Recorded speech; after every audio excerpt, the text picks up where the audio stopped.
Hi, Mark Dietel here with Mark Dietel Realty, and I have a really good subject or item to talk to you about today, and hopefully I'm going to give you 4 tips that are going to help you, especially in today's market. A question I have, and I actually talk to our listing agents about it, is how do our clients respond to low ball offers? So first of all, based on the way the market is right now, it's really becoming more of a buyer's market. So this subject matter is coming up. So I think you'll find it beneficial. I'm going to talk to you about those 4 strategies, and hopefully this content's going to help you. So we feel like there's 4 effective ways where you can respond to a lowball offer. And number 1, I want to start off with saying, seek to understand the offer. In other words, I was just reading a great book and it talked about the 5 essentials to trust.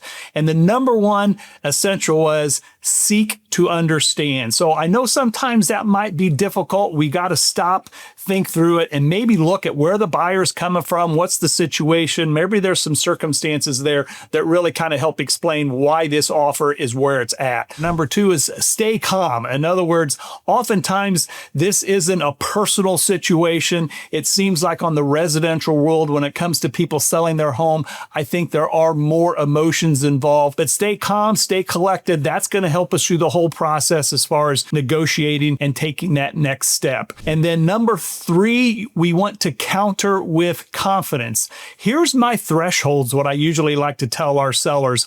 I'll tell them if we get an offer within 5% of the list price, generally speaking, that means we have a very serious and motivated buyer. And that's going to make a difference on how we counter that particular offer. Now, if it's getting down closer to 10%, there's a 10% spread between what our list price is, then we could just have a tire kicker. But again, we want to understand that and make sure our house, first of all, is positioned right in the market. But hey, why is this buyer coming in? So if we talk about 10% or less, they're not as serious, but there's still a possibility we can close that gap. And finally, number 4, we always want to talk about when do we want to walk away.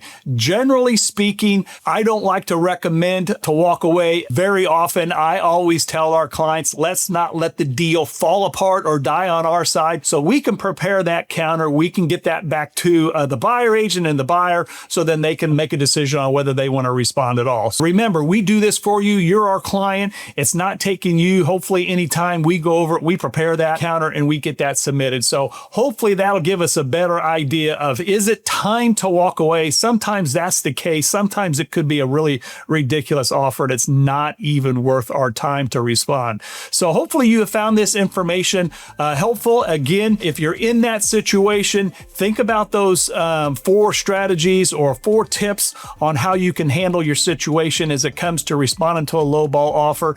If you're thinking about getting into the market either to list or to buy, please check us out at markdietel.com. Feel free to get on there, call any of our agents, feel free to send any of us an email, and we'd be happy to help. Thank you very much.